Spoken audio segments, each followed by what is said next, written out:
Hello there, glad to have you join us on the news on NTA International, reaching you live from Abuja. My name is Sobe.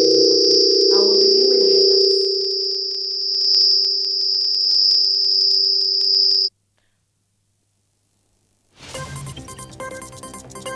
headlines. President Muhammadu Buhari inaugurates a Tape-Warri rail line, transmits petroleum industry bill to House of Representatives for consideration. Vice President calls on Nigerians to key into government whistleblower policy by providing useful information. Stakeholders call for separation of policies and roles of anti-corruption agencies to avoid conflicts.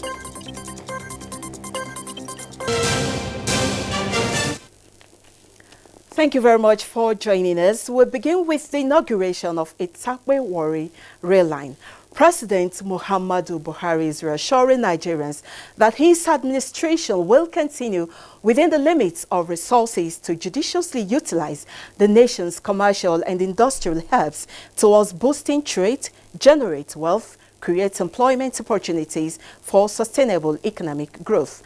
This was while inaugurating virtually the Itape-Ajaokuta-Warri rail line and auxiliary facility yard at the recently named Goodluck Jonathan Railway Complex, Abo, Delta State. State House correspondent Adamu Sambo has the details.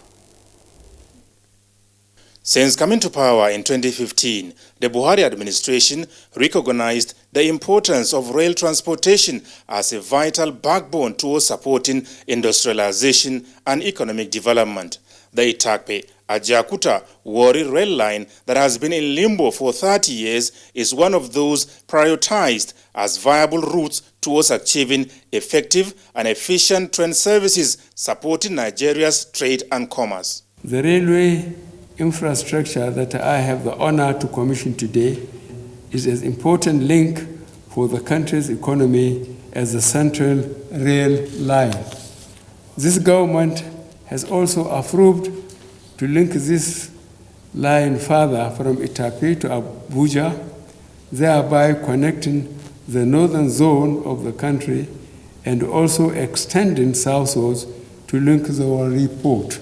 It is my high expectation that this project, a vital link of south-south geopolitical zone of the country to northern zones, would be completed during the tenure of this administration.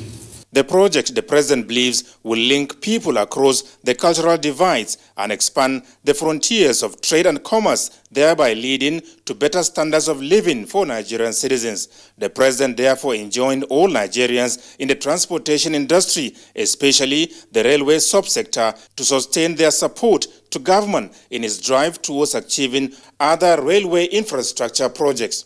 By the same token, I urge other sectors who will be primary beneficiary of this transportation backbone, including the iron and steel sector, stakeholders in the agricultural and mining sectors of this corridor, as well as the host communities, to protect and sustain this infrastructure and maximize the benefits that could be derived from it, which is readily available at their doorsteps.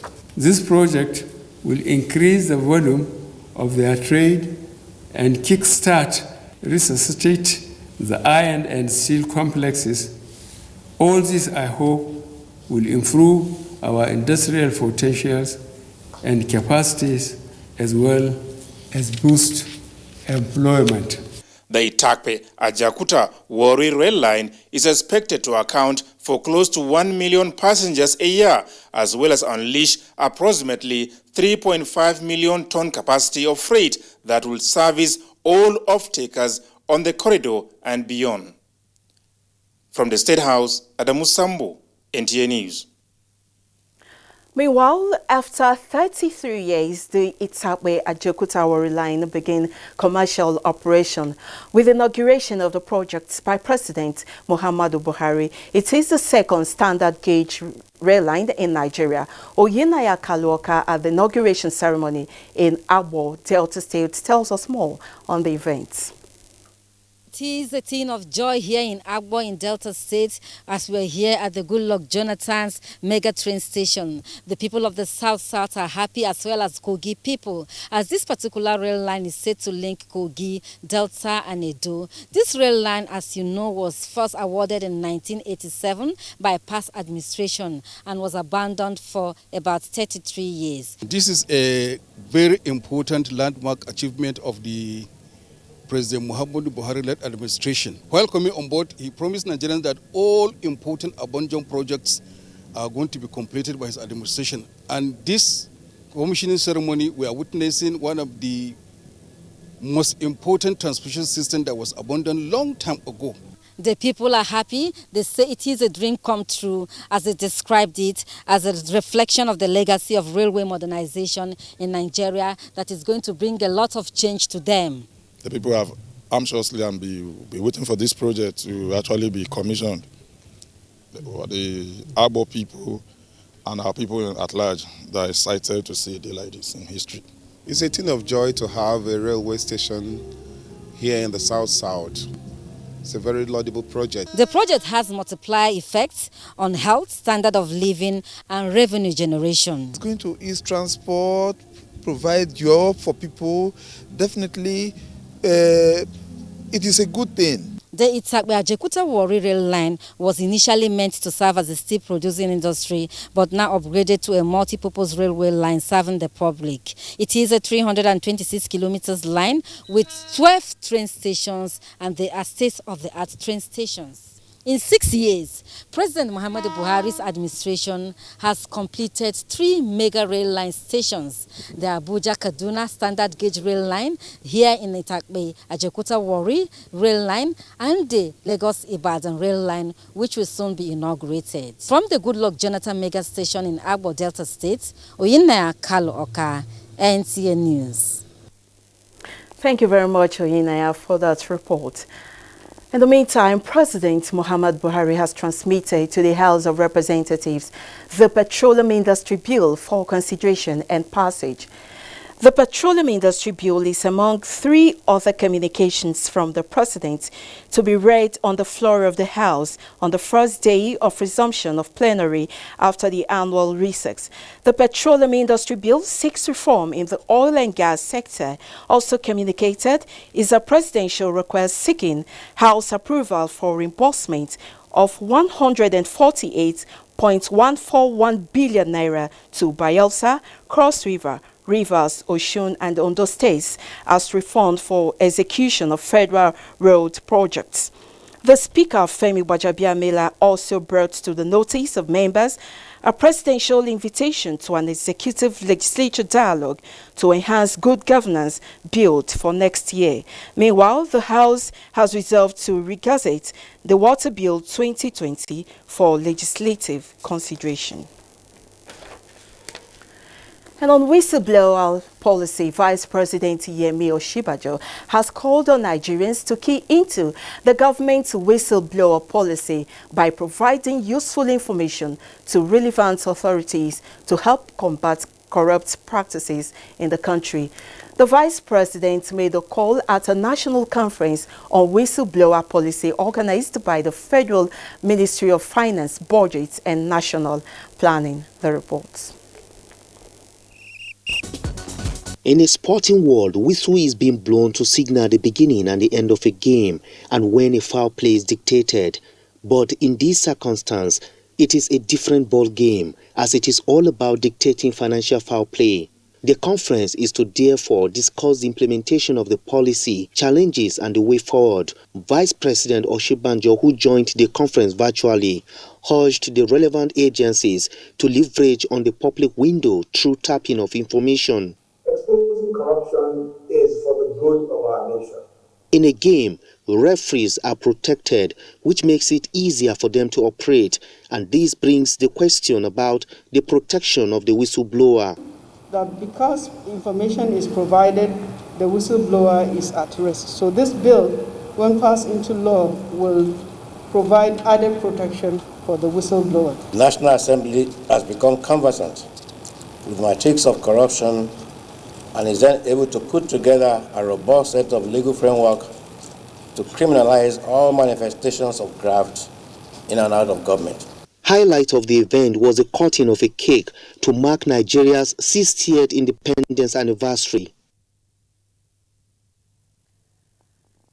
In another development, the Inspector General of Police, Mohammed Adamu, has reaffirmed his commitment to the federal government's effort aimed at curbing fraud, enhanced transparency and accountability in government. The IGP made this known while playing host to the Auditor General of the Federation, Anthony Ayin, in his office in Abuja. A statement by the Force Public, Frank Mba, says the visit was informed by the need for both institutions to collaborate, foster mutual understanding, and build strong relationships for the purpose of promoting accountability and transparency. Mr. Anthony Ayin, who acknowledged the importance of auditing, noted that proper auditing of police armory and other logistics will reveal the true status of supplies and logistics requirements of the force and will no doubt help to facilitate proper planning and budgeting. The IGP assured the Auditor General of Police readiness under his watch to cooperate and ensure accountable and transparent processes in the management of equipment and resources of the force. And turning now to the fight against corruption, there is an urgent need for the separation of policies and roles of anti-corruption agencies to prevent conflict and duplication of duties in the fight against corruption in Nigeria. This was at a public service seminar on anti-corruption put together by Bureau of Public Service Reform. Adebola Brooklyn-Sende reports. Corruption, no doubt, is a universal phenomenon that cuts across cultures, races, and classes of people in developed and developing countries. In Nigeria, successive governments have taken a number of measures in the fight against corruption, including enacting laws and programs.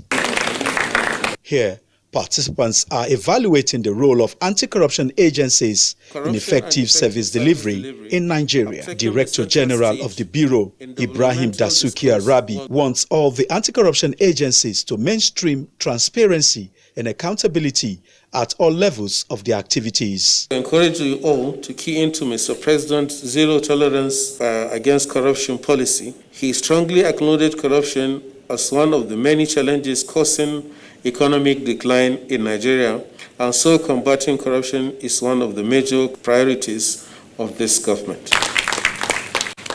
Keynote speaker Lillian Ekeanyanwu clamored for the harmonization of prevention, enforcement, and public engagement, which forms the tripod of anti-corruption to provide better service delivery to Nigerians. It is a lot easier to prevent corruption than to combat it when it has already happened. So this should be the main crux of anti-corruption activity, both in the ACAs themselves and in the larger public service. In public agencies, we must have a clarity of role, clarity of purpose, and clarity of direction. If you don't have that, there will always be corruption. They urge Nigerians to take advantage of the Freedom of Information Act to make coordinated inputs that will help to correct all anomalies in the nation's services. Adebola Brooklyn-Sende, NTA News. In the meantime, the Ministry of Humanitarian Affairs, Disaster Management and Social Development has disassociated itself from a trending report in the media titled 2.72 billion for school feeding during lockdown diverted to private accounts. A statement by the Special Assistant to the Minister on Media, Nneka Ikem Anibeze, says the report emanated after a presentation by the chairman of ICPC at the Second National Summit on Diminishing Corruption in Abuja, which was twisted and misinterpreted by mischief makers. The ministry hereby informs the public that the federal government colleges school feeding in question is different from the homegrown school feeding, which is one of its social investment programs.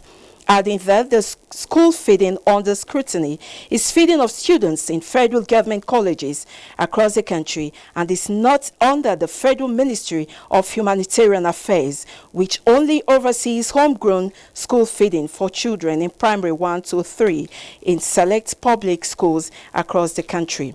The ministry describes those casting aspersions on the minister Sadiya Umar Farouk as malicious and unfair, and calls on the ICPC to publish the names of persons, federal colleges and school heads whose names have been found to be associated with the missing funds, and further calls on the general public to disregard the false reports. Similarly, the attention of the Independent Corrupt Practices and Other Related Offences Commission, ICPC, has been drawn to some reports making the rounds on a segment of speech delivered by the ICPC chairman, Professor Bolaji Owasunoye, at its national summit on diminishing corruption in the public sector. He said reports erroneously implied that the Minister of Humanitarian Affairs diverted monies meant for homegrown school feeding program.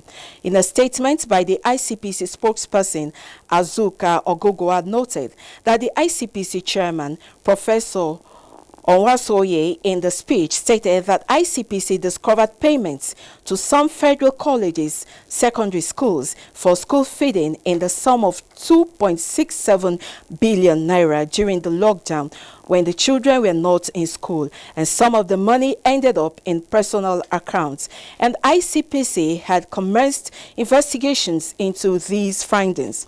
The commission wishes to clarify that the school feeding referred to by the chairman of ICPC was the feeding of boarding students in federal government colleges who were all at home during the COVID-19 lockdown. This is not the homegrown school feeding program being managed by the Federal Ministry of Humanitarian Affairs, Disaster Management and Social Development. This is the news on NTA International, live from Abuja. More stories after this timeout. Stay with us.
Glad to have you back. The federal government has declared Thursday, October 1st as public holiday to mark the nation's 60th independence anniversary celebration. The Minister of Interior, Raul Faregbeshola, who made the declaration on behalf of the federal government, congratulates all Nigerians on the celebration of the country's Diamond Jubilee and assures of government's unwavering commitment to the socio-economic transformation of the country. He therefore called on all Nigerians to join hands together with the present administration in its quest to ensure a better Nigeria for all citizens, both at home and abroad. Let's talk health now. The Presidential Task Force on COVID-19 has reminded Nigerians on the need to avail themselves for testing. Secretary to the Government of the Federation re-echoed this at Tuesday's media briefing in Abuja. He said there will be a national testing week to ramp up case detection for COVID-19, as testing remains the only way to detect, isolate, and treat for the virus. PTF urges state governments as partners in the fight against COVID-19 to increase the rate of testing for the virus. On month-to-month basis, but we will still have to be vigilant Health is a shared responsibility on the concurrent list and as partners in the fight against COVID-19.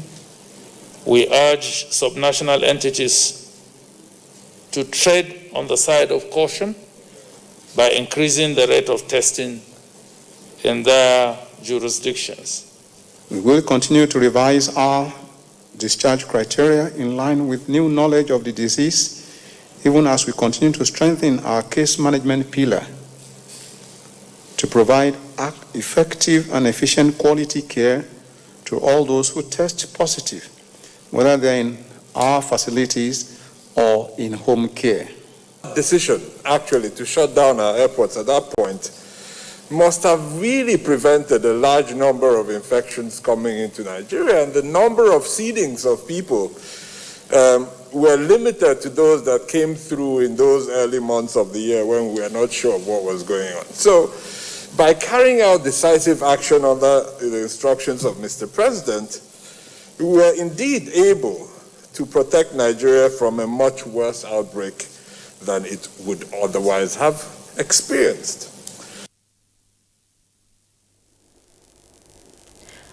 And still on COVID-19 updates, world's coronavirus death toll crosses 1 million as United Nations chief stresses international collaboration against the disease. Here is Uche Ugochukwu with global updates on the pandemic. The UN Secretary-General Antonio Guterres has stressed the need for all nations to collaborate against the coronavirus pandemic. He described the more than 1 million deaths from the virus as mind-numbing and an agonizing milestone. Tally by Johns Hopkins University shows the US, Brazil, and India make up nearly half of the total global figure. Russia, with the fourth highest case count, Tuesday recorded the highest number of infections since June.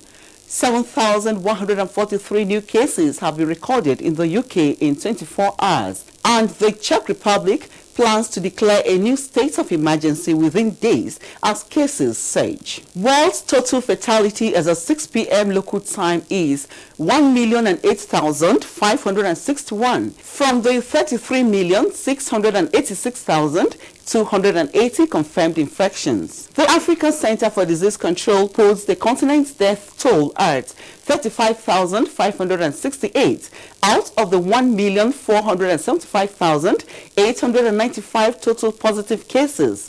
Nigeria accounts for 58,460 confirmed cases and 1,111 deaths, after recording 136 new cases reported by the country's Center for Disease Control. In another development, Uganda is expected to begin human trials of self-replicating RNA COVID-19 vaccine in November, developed through a partnership between Uganda Virus Research Institute and Imperial College in the UK. That does it from here. I am Uche Ugochukwu. Many thanks, Uche. Let's take a bit of agriculture now. Key issues of scarce pasture resources, land, water, and climate changes are major drivers of farmers-herders conflict. A target of the National Livestock Transformation Plan. 2 states in the country, Niger and Kaduna, are to serve as pilots in the implementation of the Livestock Transformation Plan with technical support from the Food and Agriculture Organization of the United Nations. Onyege Fineface reports. Nigeria's Livestock Transformation Plan is developed to provide a roadmap for the modernization of livestock production, develop a plan for addressing dislocated population in conflict zones, and provide mechanism for dialogue and reconciliation in affected communities. The government is collaborating with a wide range of national and international stakeholders to speed up transformation in the livestock sector and meet contemporary aspirations of increased productivity and resilience. FAO is now ready, through this project, to demonstrate the implementation of the National Livestock Transformation Plan through the promotion of best practices. However, achieving them is what is most important. And to execute this, we need all hands on deck. And I think FAO has just started, and have started rightly so. The Food and Agriculture Organization of the United Nations is collaborating with the Federal Ministry of Agriculture and Rural Development in our technical cooperation project to kickstart the implementation of the livestock transformation plan in Niger and Kaduna states.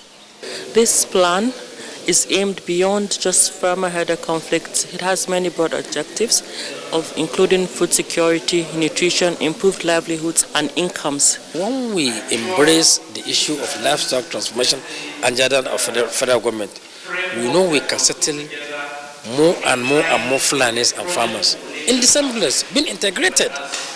Now, success of this project in Niger and Kaduna states will pave the way for expansion to other states in the country through transfer of knowledge in pasture cultivation, water conservation, modern husbandry, animal health practices, and animal feed sourcing. In Abuja, Onengie Fineface, NTA News. Many thanks, Onenge. And on flood disaster, President Muhammad Buhari has expressed sympathy for the victims of the Hadijia floods, which destroyed over 100,000 hectares of rice farms in Jigawa State, describing it as a setback to agriculture. President Buhari said the level of destruction as a result of a natural disaster is unprecedented and devastating. In a statement by the Senior Special Assistant to the President's Media and Publicity, Garba Shehu, said destruction to farmlands is particularly worrisome because it comes at a time when government is vigorously pursuing efforts to boost local rice production and end importation of the commodity. He noted that since agriculture is the largest employer of labor and a major source of income for most ordinary Nigerians, the destruction of rice farms in Jigawa State is bad news, not only for the victims, but also for the government's policy of achieving food sufficiency and food security in the country. And weather prospects is next.